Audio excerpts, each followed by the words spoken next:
Hello and welcome to episode 12 of What's Tom Reading. I'm Tom, and today we're talking about The End of Craving, Recovering the Lost Wisdom of Eating Well by Mark Schatzker. This book is all about the garbage food that we eat in America and why it's killing us. I learned a lot, and now I'm paranoid about flour. If this sounds interesting to you, then stick around. Thanks for listening. Enjoy the show.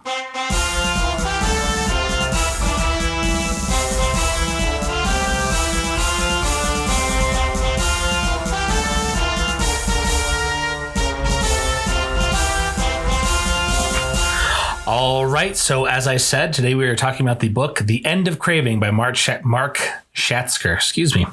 This book was published a couple of weeks ago as of this recording, and I picked it up a few days after it came out. It's been on my radar for some time now. I kind of heard about it while the author was in pre-publication tour, and I wanted to get to it as soon as I could.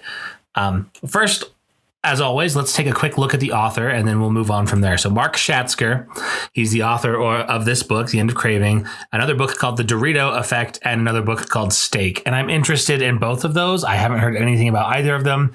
I didn't know that he wrote something called The Dorito Effect until just now, until today. And so I'm definitely going to look into that and figure out what the Dorito Effect is about. If you're interested in that, and also I love steak. So both of those books seem appealing to me, but Mr. Schatzker is a writer in residence at the Modern Diet and Physiology Research Center, which is affiliated with Yale University. So he's a Yalie out there in Yaletown, or at least Yalie adjacent. So, but don't hold it against him. He still writes good books. His writing has appeared in the New York Times, the Wall Street Journal, Best American Travel Writing, and Annual Review of Physiology, and he lives in Toronto. And that's literally all of the information that I could find about him at the surface level. So what I can tell you is that he seems to have done a tremendous amount of research for this book. What I cannot tell you is whether or not that research is completely accurate. So just because, I'm big into disclaimers, I want to start off this entire episode right off the bat by saying, please don't take this as medical advice or dietary advice or anything kind of advice. It's just information. And it's just information that I'm regurgitating from a book that I read. I have not checked the literature on this. Well, I've checked just a little bit of it, and the jury's still out. And you guys know how I feel about scientific literature and studies anyways. It's so crazy how often scientists find the results that the people who paid for the study wanted them to find. It's almost like science wants to reward those who are investing in it. Or alternatively, it's almost like people are finding results that their benefactors will like so that they can keep the money flowing. I'm not sure which one. Either science is a sentient, benevolent creature that bestows wisdom, selective wisdom on those who are looking for certain things, or there's some bias that tends to come about because of different methodologies. So take everything as usual with a little bit of a grain of salt here. And don't change your entire life or your diet or anything like that based off of any information that you hear on this podcast. That's a conscientious decision that you're going to want to make based off of your own research. Maybe talk to a doctor. I don't know, like whatever the best evidence is on losing weight. I'm kind of a chubby dude myself here, and it's hard for me to lose weight. And part of the reason it's hard is that I feel like there's not really very good information out there. Throughout my lifetime, throughout my 30 years, it's been, back and forth. Exercise doesn't do anything. Exercise is the main thing. Exercise is good for your heart, but doesn't help with it, losing fat.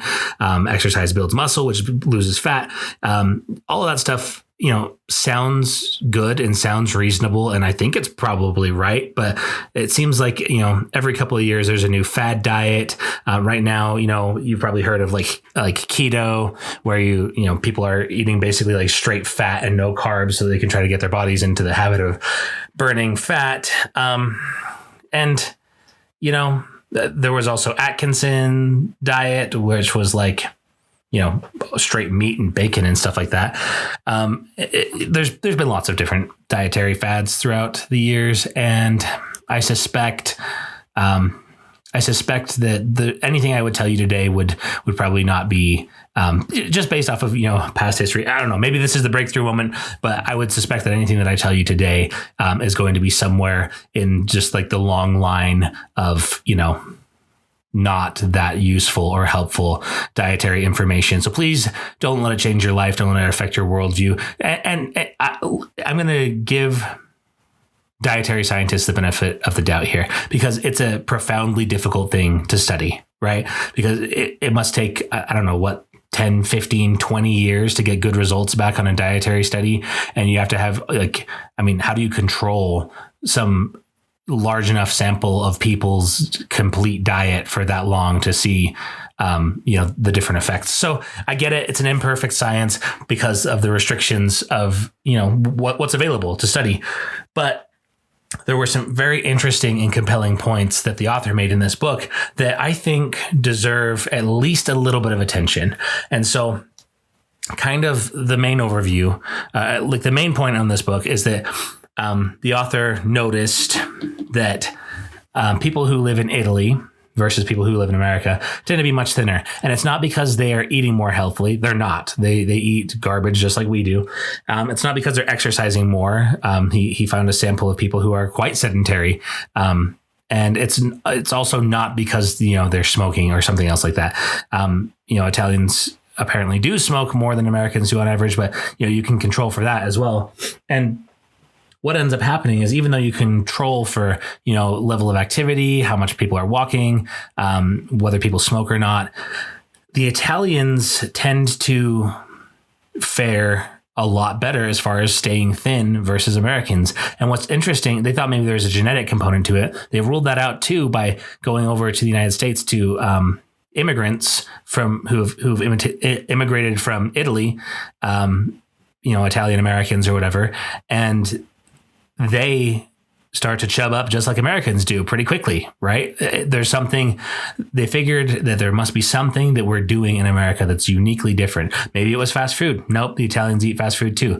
Maybe it's all the carbs we eat. Are you kidding me? Italians are like the kings of carbs, right? That's all Italians eat. They eat pasta 4 or 5 times a week. So the author kind of starts to go, well, what's the real thing that's going on here, right? And he does some research, and apparently it's been fairly well studied by other people that are not the author. But the author is the one who kind of compiles all of this research and publishes it in this very handy, nice to read book. And it was very entertaining as well. That's something I'm going to say right off the bat here. This was not a dry book. In fact, I think this book would appeal to anybody who's just curious about sort of like the subtitle is the ancient wisdom of eating right or something like that. And it's pretty clear that that there are some things that our ancestors knew that we have lost. And one of the big differentiations they think between the Italians and the Americans is what we're eating. And we eat roughly the same foods, but in ye olden days, in ye olden countryside days, there was a disease going around the Italian countryside called pellagra. And this disease was also affecting the American South as well. And basically, it's a disease where your skin becomes scaly and you become mentally deranged and you die. Is basically it. It's obviously a horrific disease, and they couldn't figure out what was going on with it. And scientists struggled for a long, long time to figure out what was causing this disease. And they thought it was a virus. They thought it was bacteria. They thought it was catching. They thought it was like leprosy. They thought something was up with it. And eventually, some hardcore scientists in the United States were like, no, that's definitely not it. And then they started injecting themselves with pellagra blood and like eating pellagra spit and feces. And these guys went a little bit, I think they went a little bit overboard to prove that it wasn't bacteria or viruses, because they basically consumed a whole bunch of, excreta and blood from people who were sick with pellagra and didn't catch pellagra. And so it's almost definitely not pellagra. And it sounds like they got a weird number of volunteers for that piece of research too, which I don't know. Don't sign me up for the poop eating research, please. I'm not down. But basically, they determined that, and they determined this through some kind of interesting methods that I'm not going to spoil it, because part of the book is kind of working your way towards this big idea. But basically, what I will spoil is that it turned out that it was vitamins. There were some key vitamins that were missing, specifically B vitamins, specifically niacin and riboflavin, but mostly niacin. And the lack of vitamin B3 niacin causes pellagra. That's it. It's just a direct result of vitamin deficiency. People in Italy and people in the American South, the poor, were not getting enough niacin in their diet. Niacin's in things like eggs and nuts and milk and things like that. And if you're just eating lots of grits and lots of wheat and lots of flour and lots of grains, and you're not getting much other variety in your diet, then you're going to be niacin deficient. And so the Italians caught on to the research as well after the Americans published it, and they're like, oh, that's what's causing pellagra, and we figured it out. And the Americans were like, well, niacin is just nicotinic acid, right? So we can manufacture that. And so they did, and then they started fortifying grains with it. And you've probably heard, I've heard it before, where like, this bread is made with like fortified with essential vitamins and minerals or whatever, or like the cereal fortified with vitamins and minerals. And you look at like, a bottle, that has like vitamin water or like cereal or something like that, and they'll have a whole list of vitamins, and they'll be like, this is 350% of your daily value of vitamin C. And for some reason in America, we were like, heck yeah, what's better than getting all of the vitamin C that I need, getting 3.5 times the recommended dose of vitamin C. That's definitely way better, right? Because you definitely can't have any negative effects from taking too much of a thing, right? That sounds right. Anyways, so we decided to start fortifying all of our grain products, specifically flour, right, with niacin. Flour and oatmeal and pasta as well. And we did that until now. We still do that. We still do that right now. And the Italians were like, no, we're not going to do it that way. We'll just encourage people to drink wine.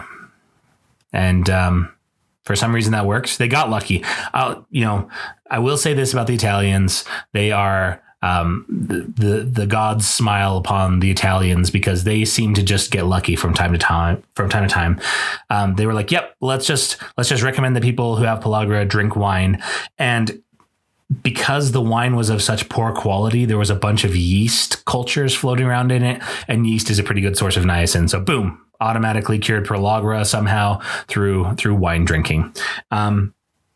As nutrition technology progressed into the modern era, Italians get plenty of niacin through different sources, right? They're wealthy enough by and large to be able to eat eggs and nuts and fish and things like that contain nicotinic acid, niacin. But in America, we're also wealthy enough for those things, but we just decided, you know what, let's keep just putting vitamins in flour and stuff like that. That's cool.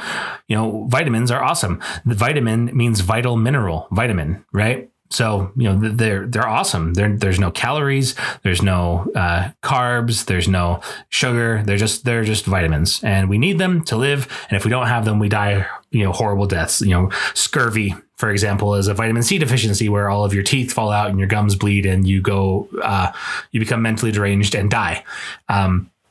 Vitamin D deficiency, I think that's called rickets, right? Where, your bones start to bend and bad things happen and you become mentally deranged and you die. Basically, all vitamin deficiencies end up with like one hideously painful physical symptom, then you become mentally deranged and then you die, right? That's basically how it goes whenever you're missing key vitamins. And pellagra was no exception. And so to cure it with niacin, just like a simple niacin additive to the flour, that was pretty dope. And Americans' love affair with vitamins has rocketed since then. And now, breakfast cereal has just so many vitamins dumped in it that, that we're getting multiple times our daily recommended dose of multiple different kinds of vitamins. And we think, yeah, that's great. Lots of vitamins. That's great. I don't anymore after I read this book, but I used to take a multivitamin every day. And part of the reason I did was like, I got to get those vitamins in. I don't want to get rickets, even though, there's not really a chance of me getting a vitamin D deficiency with a modern diet. But I was like, I don't want scurvy. I don't want, whatever. And vitamins, they're good for you, right? All this advertising says vitamins are so amazing and wonderful for you. This book has an interesting story about vitamins, and maybe this will help to illustrate the overall point. And it certainly did for me. It was kind of shocking. So, as I mentioned before in this podcast, I worked in a butcher shop, and during that time period, I decided to raise a handful of my own pigs. I raised 5 of them, and fattening pigs up is actually kind of tough because pigs, like, they're living things and they don't want to just be morbidly obese. They're not as stupid as some people might think. They're not smart, and pigs don't, have, feelings, or they're not like trying to build an empire and we're keeping them down or whatever. Like they are very, very, very dumb animals who will actually, I'm not going to share that story. I've shared that story a few times about, what pigs will do when you butcher their friends. But it's too gross for ears that are sensitive to those types of things. Suffice it to say that the pigs are not frightened at all when the butchering starts, and they might even just get involved a little bit. So pigs, not exactly sentient creatures, but their bodies are, finely tuned machines, and they don't want to become morbidly obese and break their legs and things like that. So to fatten up a pig, it actually takes some effort, and you have to feed them like high calorie food. The most common way to fatten pigs is with corn and soybeans. So corn and soybeans creates a high calorie, nutritionally more or less complete food for the pigs, and they will just eat it and eat it and eat it. Right. It doesn't take up a ton of room in their stomach. It's very easy for them to digest. It's very, very dense in calories. And so that helps them put on fat. But as farmers who are familiar with the process know, you can't just feed pigs corn and soy, even though it's the most efficient feed for them, because after a few weeks, the pigs will get nasty diarrhea and they will start to lose the feed that you're feeding them, and they'll start to lose the gains that you're trying to go for. And it's an inefficient process. But scientists discovered, pig farmers discovered, I guess, probably with the help of scientists, I assume, that if you feed the pigs vitamins along with their corn and soy diet, you just dump some vitamins in there, just like an assorted mix of whatever you give to a person, multivitamins. The pigs don't develop diarrhea because they have all of the niacin that they need in order to digest the carbohydrates that they're consuming. And so they're able to just really eat through the pain, and they gain a tremendous amount of weight, and then they're really tasty. But that's well and good for pigs.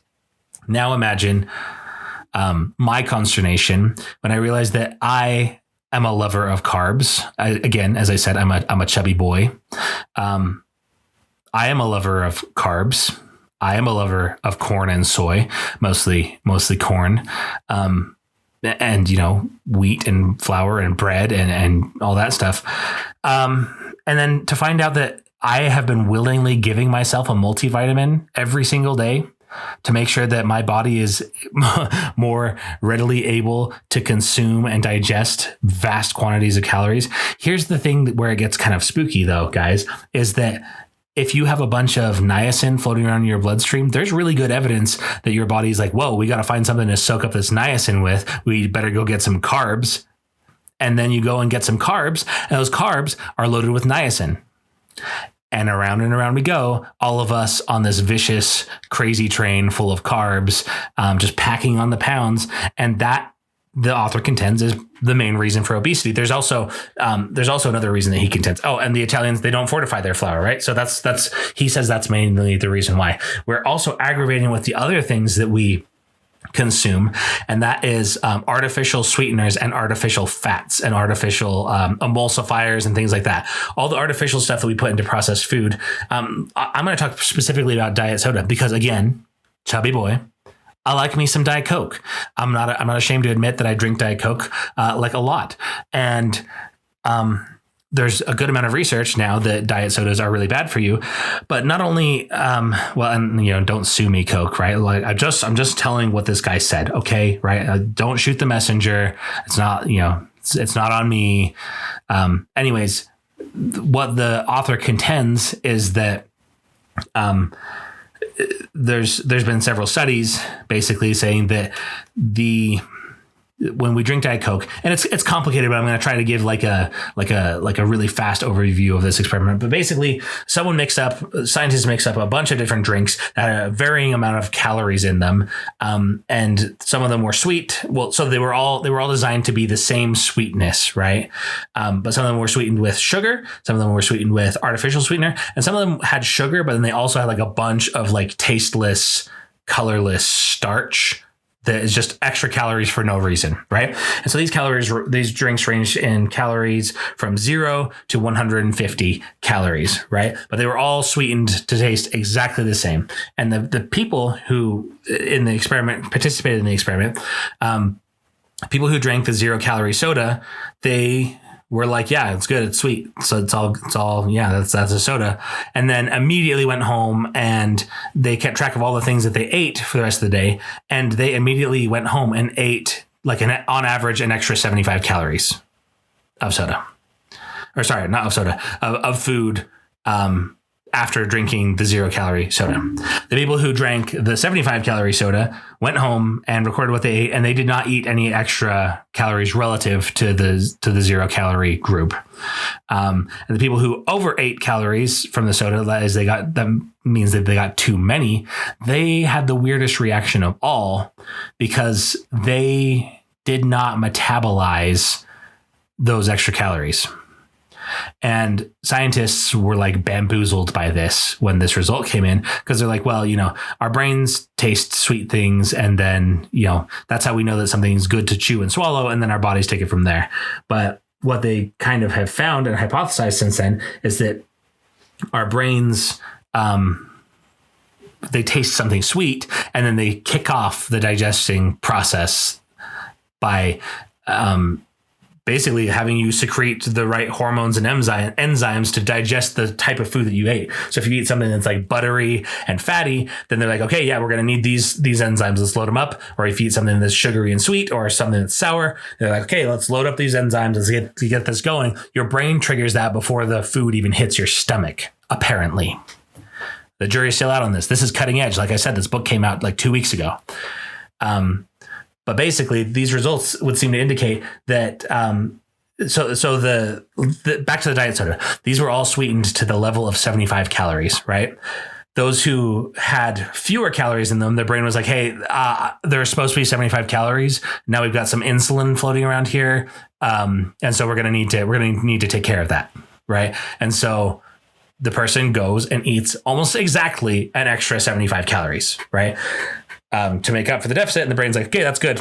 Sounds awesome. Moving on. Those who had 150 calories of their 75 calorie tasting drink, they produce enough insulin to digest 75 calories worth of drink. And then the other 75 calories just bopped around in their bloodstream, doing whatever, doing something, landed in their liver, got turned directly into fat, and boom, right? Crazy. It turns out that our brains are not only super hard to trick, because that's the whole thing about like artificial sweeteners and artificial fats and different things like that. We're trying to trick our brains into thinking that something tastes like sugar, sweet and desirable like sugar, but not actually sugar, right? We're also trying to trick our brains. And there's hundreds and hundreds of artificial fats that just fly under the radar, right? They're given all kinds of like goofy names in their packaging.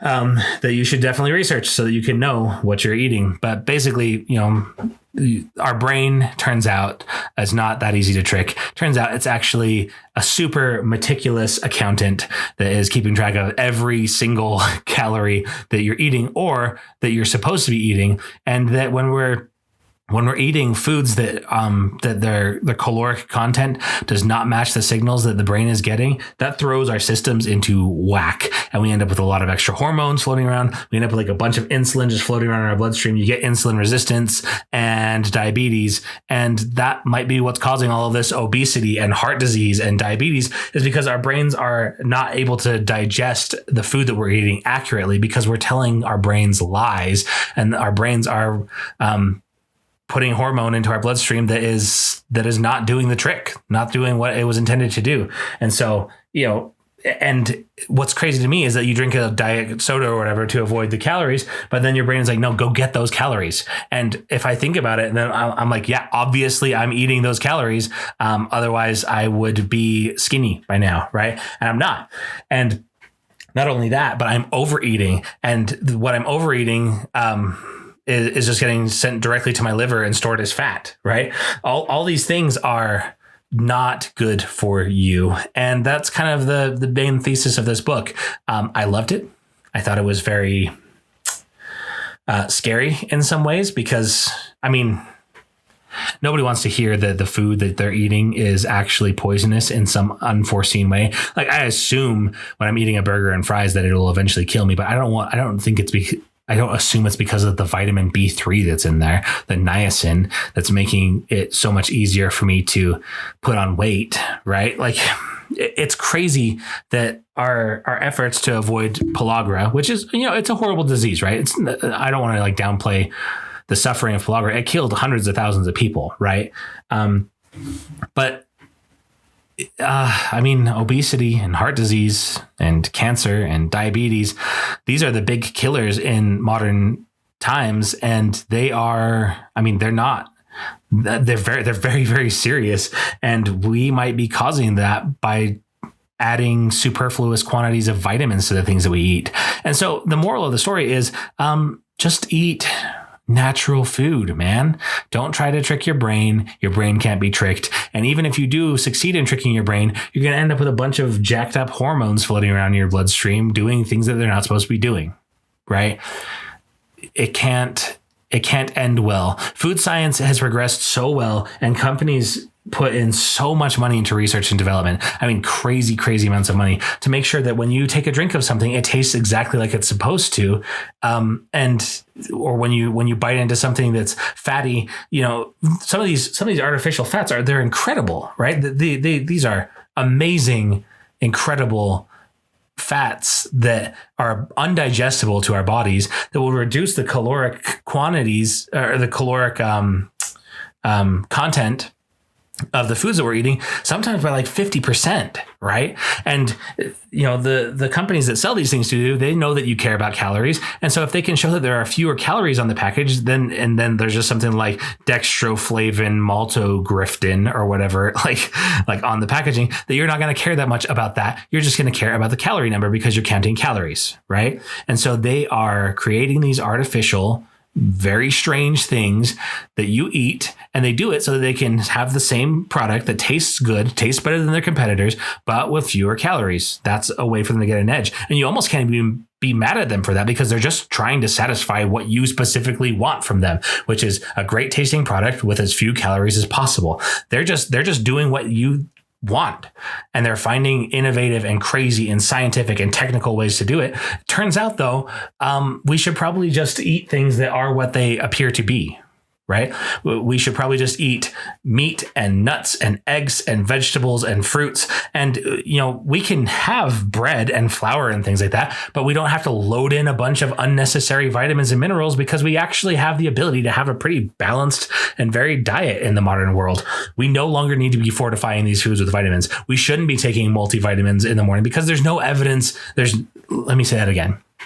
There is no substantial evidence that taking a multivitamin improves your quality of health.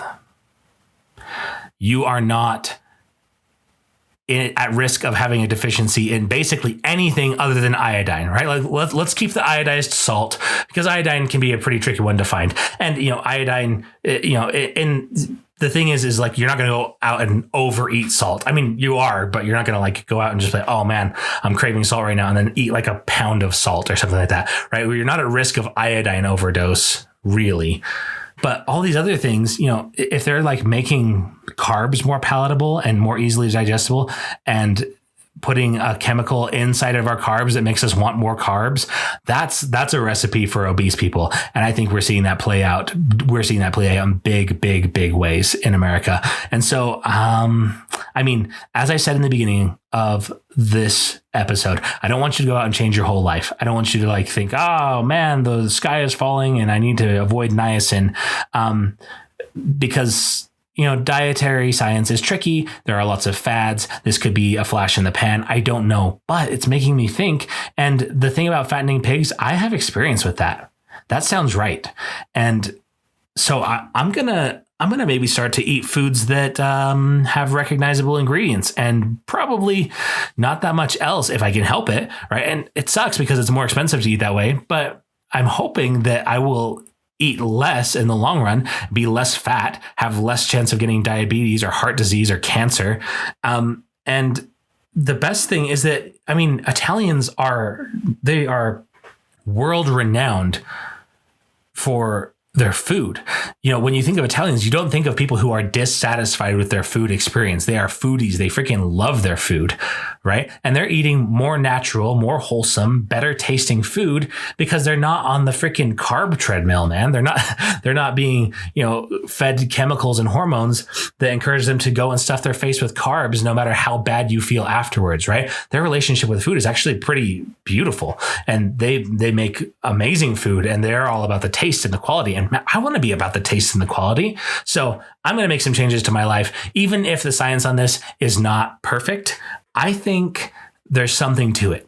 I think there's something to having a better, more healthy relationship with food. I'm going to try and get there, right? And so consider that. I like I said, this isn't medical advice, but the main thing is consider picking up this book. I left a lot of information out of this just for the interest of time, but there's a ton of info. And again, if you want to pick up the book, follow the link in the description, pick it up through Amazon. If you do that, then I'll get a few pennies from Amazon for sending you over there. It'll really help to support the podcast. Thank you all so much for your support. By the way, this has been, it's been really encouraging to see the podcast grow. If you know of anyone who likes it, please share it with them. Anyways, that's basically it for the things that I liked about this book. I'm going to move on over to the corners now, and we're making a lot better time than we usually do. I try to be conscientious about that. So without further ado, let's head over to the Science Corner.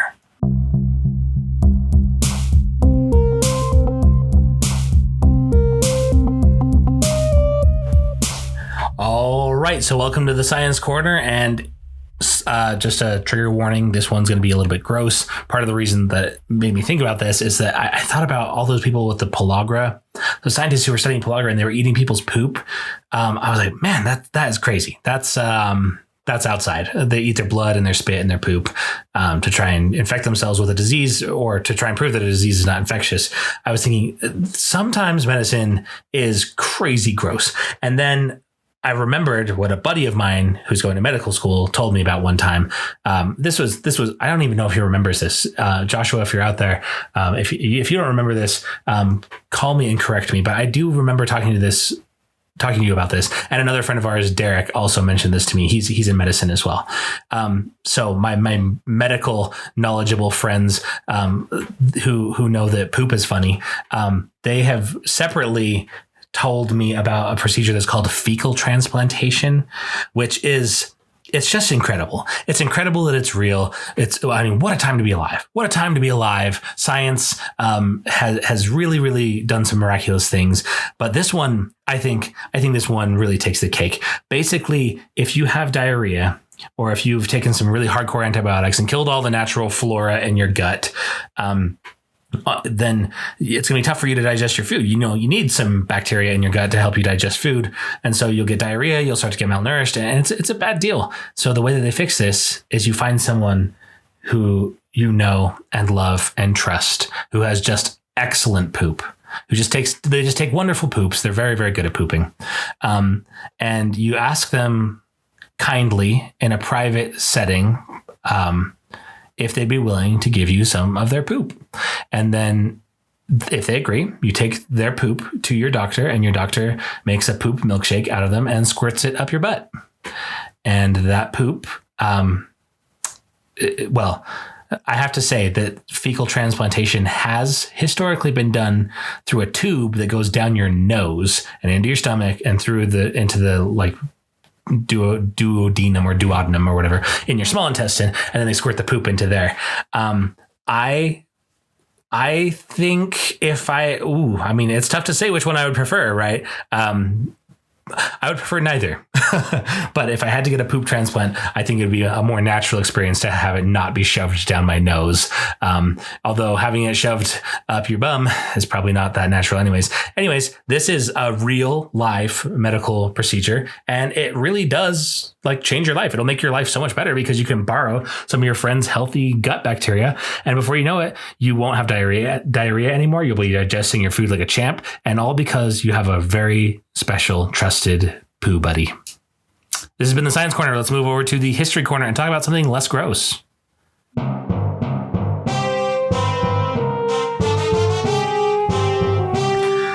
All right, welcome to the History Corner. And just to keep on theme with the whole dietary thing, I decided to talk about some sort of dietary thing from history. And I want to talk to you about scurvy. A lot of people know, pirates say, "Yar, ye scurvy dog," or whatever. That was my excellent pirate impression. And scurvy is a thing that, it was sort of endemic to people on long sea voyages because the food that they had available was like pickled stuff and salted pork and hardtack biscuits, right? Pressed flour, whatever. They did not have a lot of fruits and vegetables. And scurvy is a vitamin C deficiency that results in, again, as I said, having your teeth fall out and you bleed and you become insane and you die. And in ancient Egypt, they talked about scurvy, and like these ancient seafaring peoples all understood that if you go on a long journey on your boat that's going to take you weeks, there's a decent shot. And some of these long journeys, they expected like up to 50% of the sailors would die of what I can only assume they thought was some rare form of sea madness, that they were cursed by Poseidon or something like that, where their teeth would fall out and they would start going raving mad and then they would die.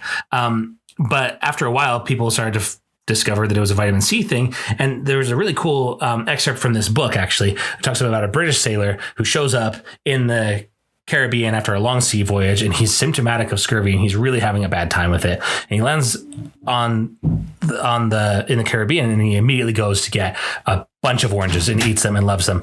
And this is, I think, one of the cool examples of, sometimes our brains know what we want, even though our bodies, sometimes our bodies know what we want, even though our brains aren't aware of it. So it's a very cool thing happened in history. This has been the History Corner. Let's move over to the Random Corner.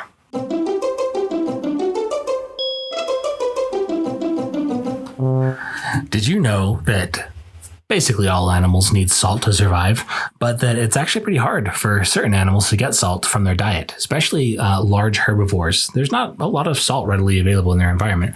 So some animals have come up with some very creative and clever solutions to that problem. Some of the most clever, I think, are elephants, who choose to go down into caves, sometimes deep underground, to find mineral deposits there. And then they will use their tusks to mine the salt out of the side of the wall. They'll scrape it out and then they'll lick it up off the ground, pick it up and eat it. And they love this. And this gives them a huge benefit to their, it's a huge dietary supplement that they need in order to survive. They're super creepily secretive about this, though. We've kind of caught them on hidden cameras in recent years, but a lot of times they'll avoid any kind of human presence, presumably because they're afraid to get trapped down in the cave. And so for a long time, we didn't really know where the elephants were getting their salt. And then we found out that they're going deep underground and mining it themselves, which I didn't think elephants were capable of that. Super cool, super crazy. This has been the Random Corner. We're going back to the main review. Thank you.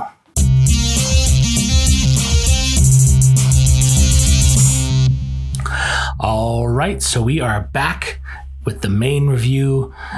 Thank you guys so much.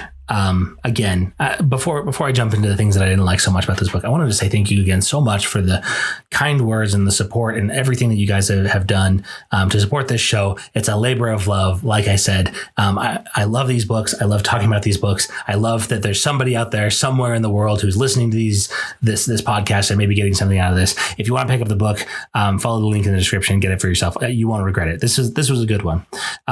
Things that I did not love so much about it. It seemed like like a little bit kind of scaremongery, and it also seemed a little bit like I don't want to say it was like a sales pitch, right? I'm not going to do the author dirty like that, because he's probably not trying to sell me anything. But it had kind of the feel of like, did you know that niacin is probably the cause of obesity, and that diet soda, blah, blah, blah. Like, it kind of seemed like maybe at times he had an agenda. I don't know whether he did or not. Maybe I'm just like jaded from a lifetime of dealing with different people's different dietary fads or whatever, but that's something that I'm always a little bit suspicious of whenever I encounter it. And so didn't love that as much.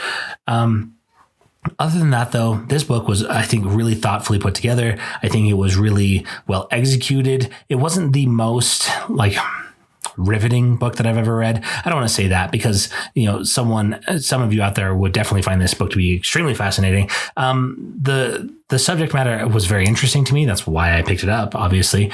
But it wasn't like heart pounding. And I've done a few kind of like standard fare nonfiction books in a row. I tried to spice it up with Gates of Fire last time, which was good because I needed a little break. I'm probably going to start reading a couple more fiction books just to kind of get some variety in my own diet now, so to speak. See what I did there? But I want to make sure that I'm getting like a well-rounded experience here with the book reading. So that's some kind of different change of tempo that I'm probably going to go through over the next few episodes. And then I'll come back to the cool nonfiction stuff, because it's great and it's informative. You learn a lot more with nonfiction books. You're a lot more entertained with fiction books.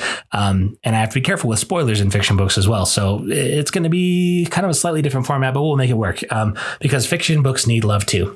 So without further ado, let's do the rating of the bells.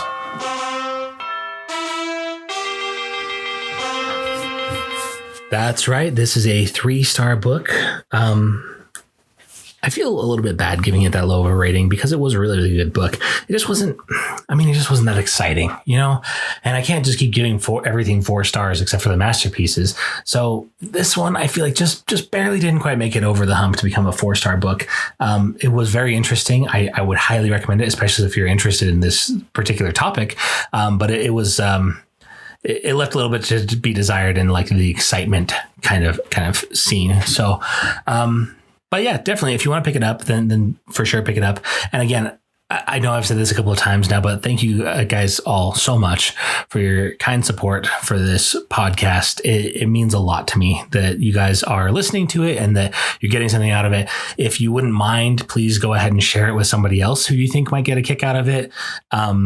That's kind of what's in it for me, really, is that, you know, that somewhere out there are people who are learning about the books that I'm reading and getting to share them with me, because, you know, I love the things that I read and I love being able to talk to them or talk to people about them. So with that, let's move on over to the parting thought and wrap it up and send you guys on your way.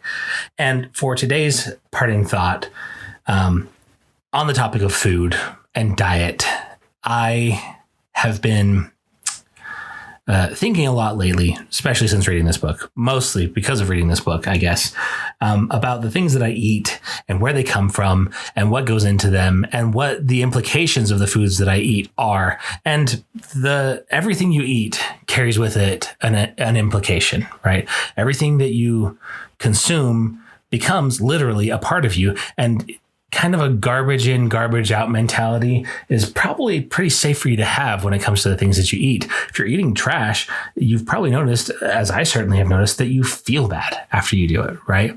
And so I turned, as I often do when I'm seeking wisdom, to the Stoics and Epictetus specifically, and Seneca, right? These guys, because they thought about everything and they didn't really have anything else to do except for be philosophers, they said, when you're eating, you should try to eat the same way that you live. Be just and cheerful and equitable and temperate and orderly.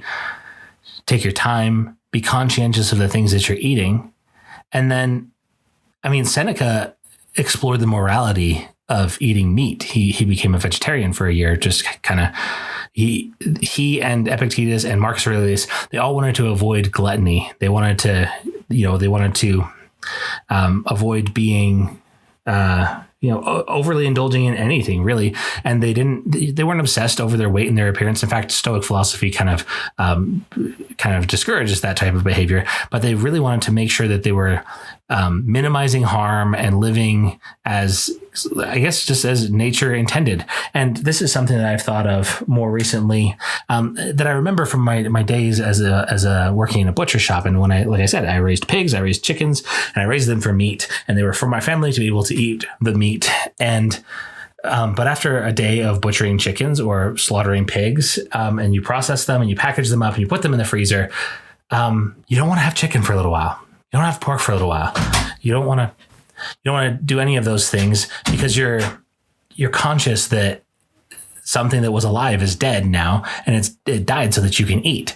And that's not a small thing. When you're dealing with, the death of living creatures, you should be conscientious of what you're eating. And when you're dealing with, supply chains and, soil erosion and all these things, I'm not telling you to become a super duper hippie, the things that you eat, because I definitely am not going to, right? But being conscious and being conscientious, I think will help you to have a more healthy relationship with food overall, as well as to really enjoy it more and appreciate it more. And that's something that I'm going to be working on for the next little while. Maybe you should give some thought to that as well. I don't know. Maybe you're a super good, have a healthy relationship with food, but I definitely don't. And that's something for me to work on. This has been The Parting Thought. Thank you guys so much for listening. Have a good day. You deserve it.